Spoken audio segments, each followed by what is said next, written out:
Assalamualaikum warahmatullahi wabarakatuh. Baik, pada kesempatan kali ini kita masih membahas mengenai uji hipotesis satu sampel. Di video sebelumnya kita sudah membahas mengenai uji hipotesis satu sampel dan lebih fokus ke yang namanya adalah uji Z. Jadi kita ulas sebelumnya ya. Di uji hipotesis satu sampel itu kita menggunakan uji statistiknya itu ada dua, yaitu kita bisa menggunakan yang namanya adalah uji Z. Uji Z itu digunakan dengan asumsi bahwa populasi normal, kemudian variansinya diketahui,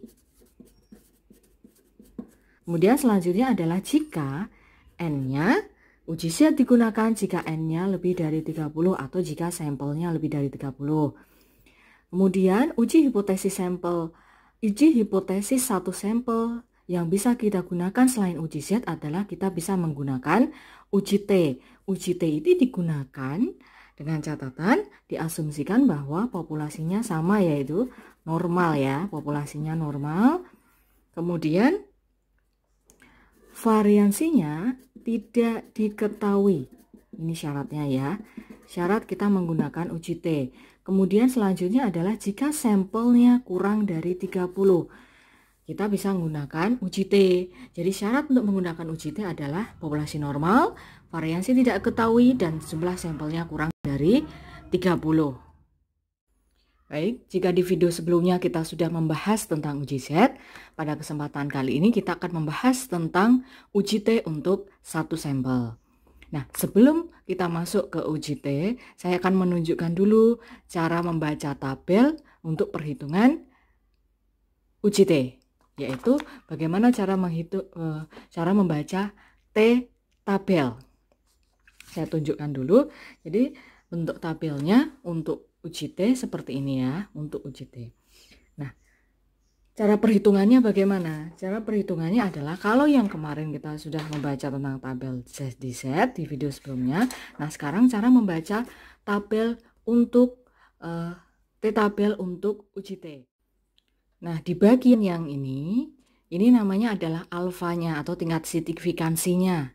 Ya, jadi ini alfa untuk 1%. Ini alfa untuk 10%. Jadi 10% kalau dibuat desimal kan 0,1.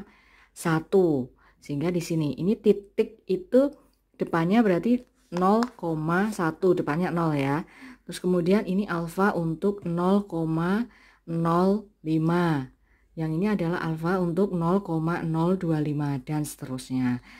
Ini adalah alfa. Kemudian bagian yang sini ini namanya adalah derajat kebebasannya. Jadi derajat kebebasan pada tabel T bisa kita cari dengan N-1. Misalkan nanti jumlah sampelnya 10, maka N-1 berarti 10-1. Misalkan N-nya 9, ya berarti 9 dikurang 1. Contohnya seperti ini. Nah, contohnya seperti ini ya. Misalkan diketahui alfanya itu adalah 5%. Kemudian N-nya yang diketahui adalah 10. Maka mencari T tabelnya adalah T alfa. Kemudian di sini derajat kebebasannya adalah N-1. Maka di sini T alfa ini kan 5%. Kalau kita jadikan desimal kan 0,05. Tuh ya, berarti di sini 0,05 dengan derajat kebebasannya adalah 10 dikurang 1, sehingga di sini T 0,059. Nah, sekarang kita lihat di tabel 0,05, alfanya 0,05, maka kita cari 0,05, maka ini ya, ini adalah alfa untuk 0,05. Kemudian kita cari tadi derajat kebebasannya adalah 9, maka kita cari di ini yang 9. Nah, maka di sini T tabelnya adalah 1,833. Nah, hasilnya adalah 1,833 untuk T tabelnya. Nah, contoh lagi. Misalkan di sini alfanya adalah 1%. Kemudian N-nya katakanlah 7. Maka T tabelnya adalah T alfa, derajat kebebasannya adalah M1, sehingga di sini 1% itu kalau dijadikan desimal kan 0,01. 1% itu 1/100 ya. Sehingga di sini 0,01. Maka di sini T 0,01. Kemudian N-nya tadi adalah 7 min 1, sehingga 0,01 dengan derajat kebebasannya adalah 6. Nah, sekarang kita lihat di tabel. Di sini alfanya yang 0,01. Ini 0,01 kan yang ini. Kemudian tadi derajat kebebasannya 6. Kita cari di sini yang 6. Di tabel yang ini kan 6. Jadi kita tarik lurus ya.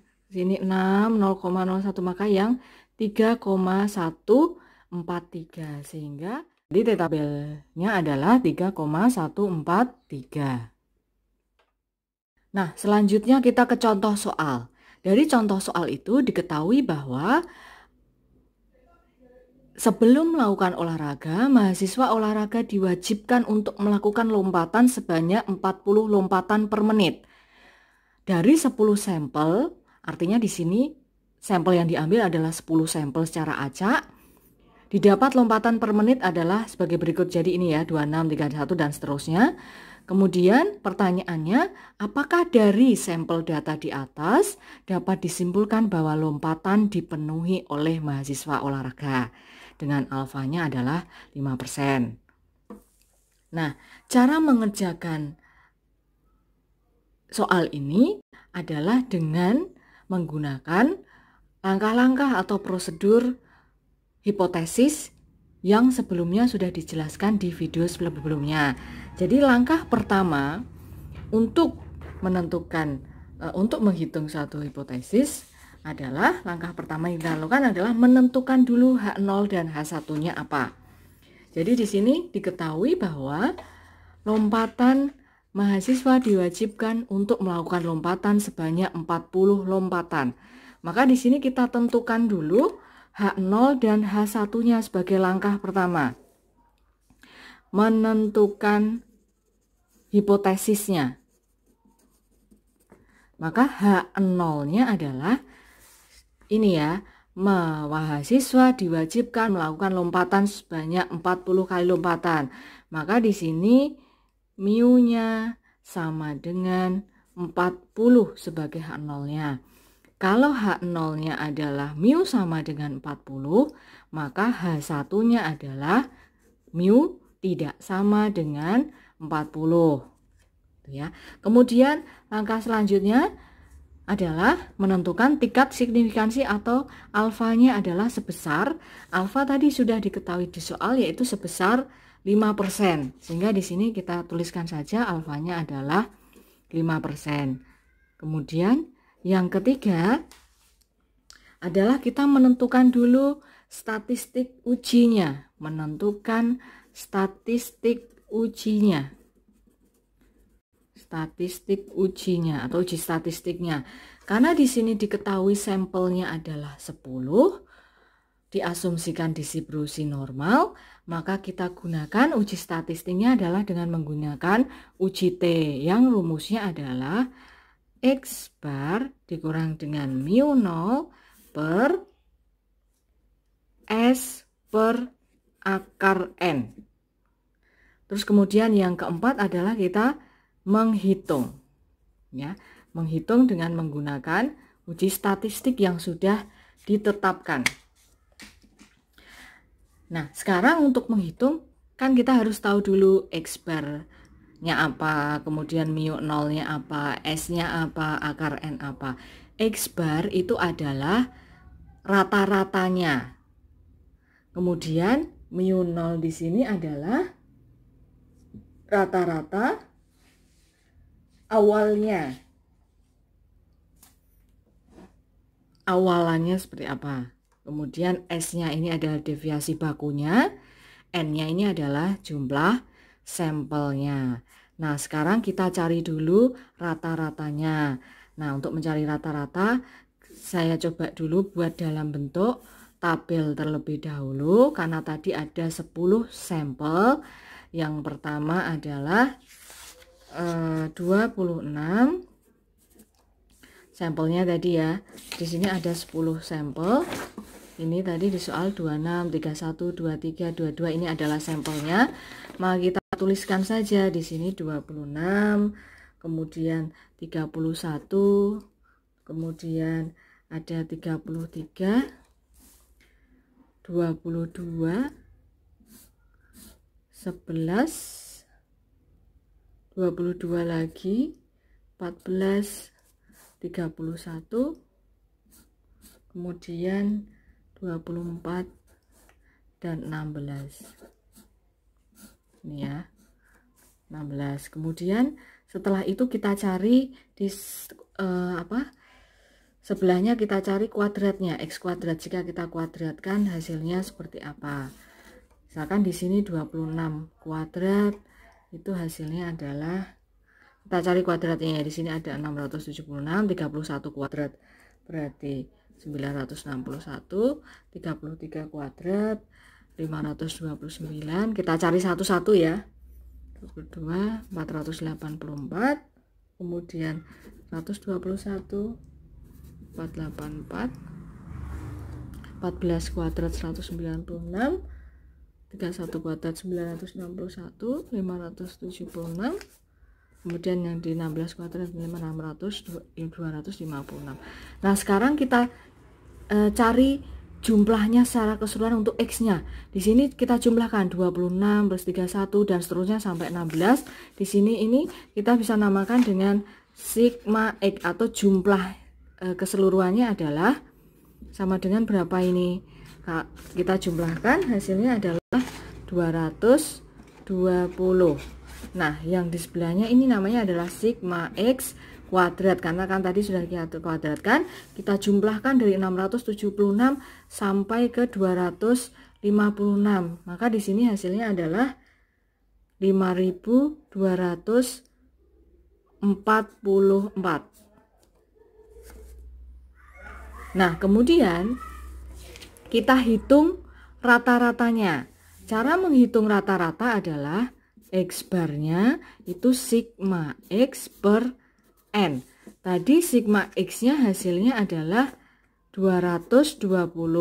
N-nya tadi jumlahnya adalah 10. Maka rata-ratanya adalah 22. Ya, jadi kita mau mencari X barnya. Oke, X bar kita sudah ketemu, rata-ratanya adalah 22. Nah, sekarang mu nolnya apa? Mu nolnya adalah tadi di soal dikatakan bahwa lompatan yang diminta, lompatan yang diwajibkan adalah 40 lompatan per menit. Maka mu nolnya adalah 40 lompatan per menit. Itu sebagai mu nolnya. Kemudian kita menghitung apa lagi? Kita menghitung S-nya. S itu deviasi baku.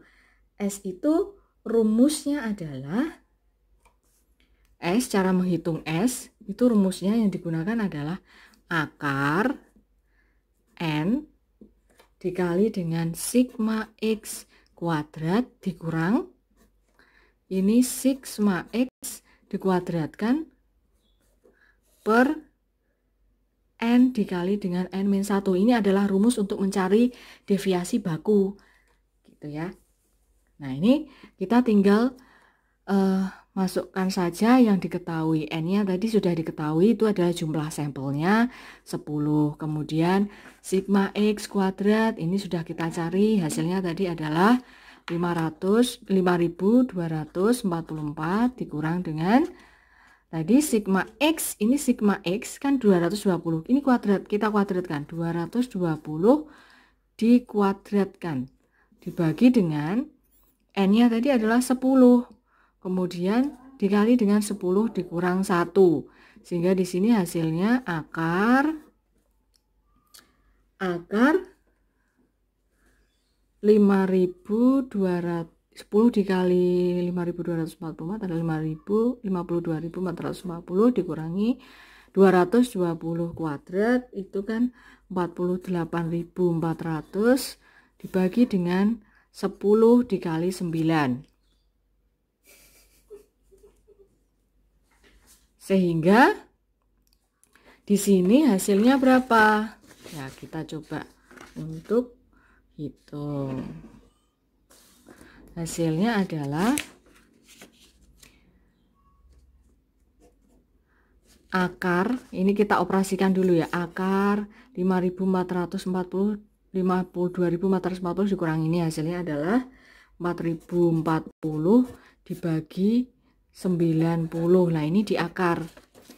Sehingga hasilnya, nah ini kalau kalian hitung hasilnya adalah 6,699, sehingga S-nya hasilnya adalah 6,699. S-nya adalah 6,699 ya. Kemudian tadi sudah kita ketemukan S-nya sudah. Nah, sekarang kita tinggal menghitung T hitungnya dengan menerapkan rumus yang sudah ditentukan. Yaitu T hitung tadi adalah X bar dikurang mu 0 per S per akar N. X barnya tadi sudah kita hitung, hasilnya adalah 22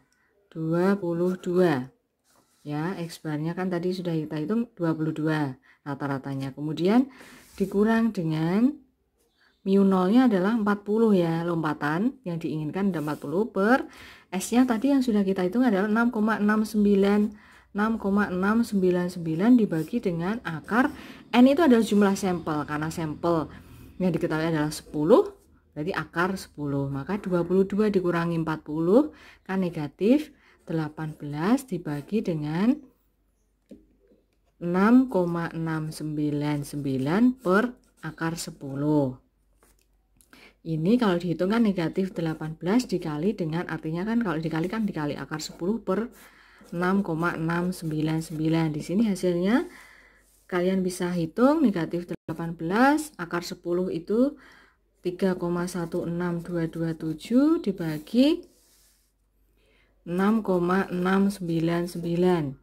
Sehingga di sini bisa kalian hitung pakai kalkulator, maka di sini hasilnya adalah negatif 8,5083. Jadi T hitungnya adalah negatif 8,5083. Ini baru T hitungnya. Baru langkah yang keempat. Nah, sekarang kita ke langkah yang kelima, yaitu menentukan daerah kritisnya. Menentukan daerah kritisnya. Menentukan daerah kritis.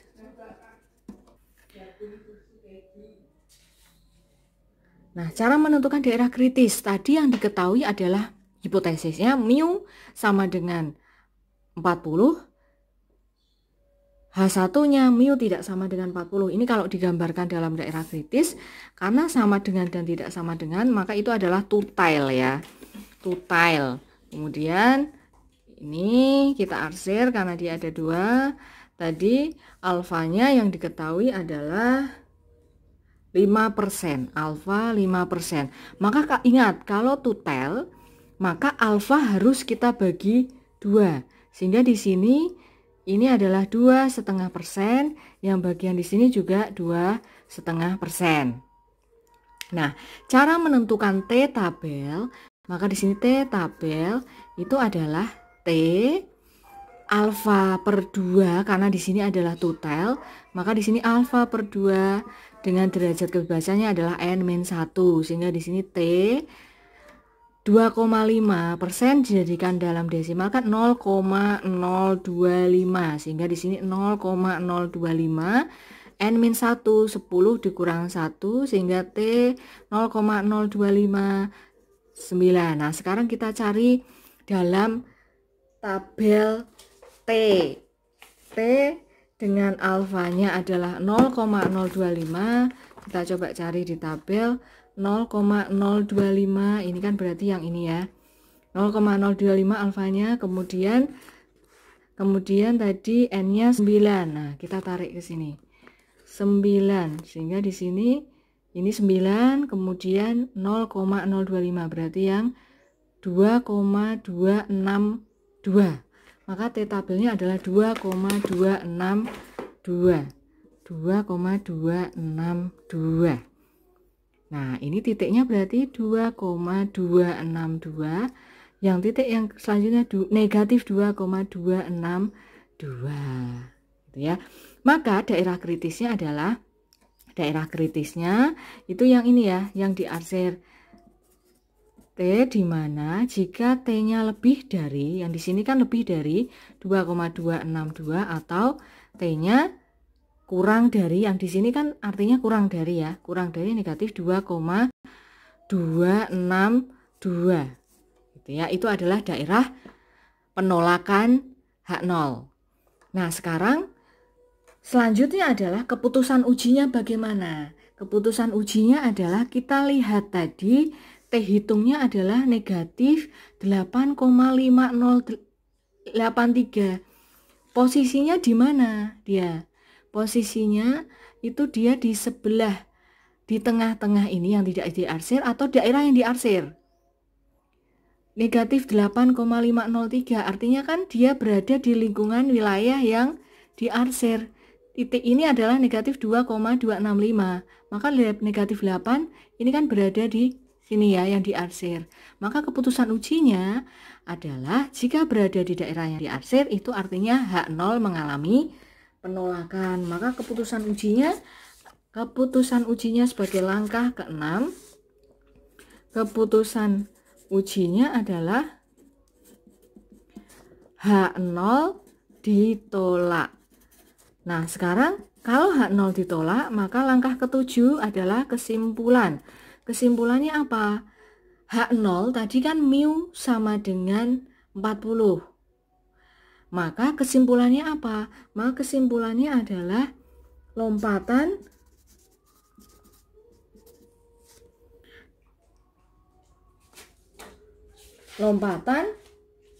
mu-nya tadi adalah lompatan tidak dipenuhi mahasiswa olahraga